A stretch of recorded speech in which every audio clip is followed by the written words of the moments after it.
What's the meaning of angrez?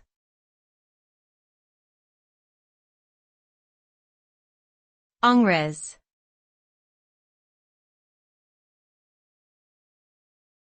Angrez.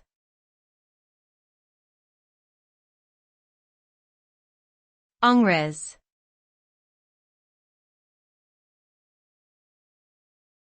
Angrez.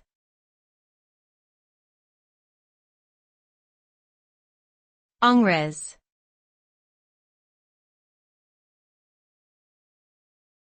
Angrez is a Hindi word that is commonly used to refer to English people or British people.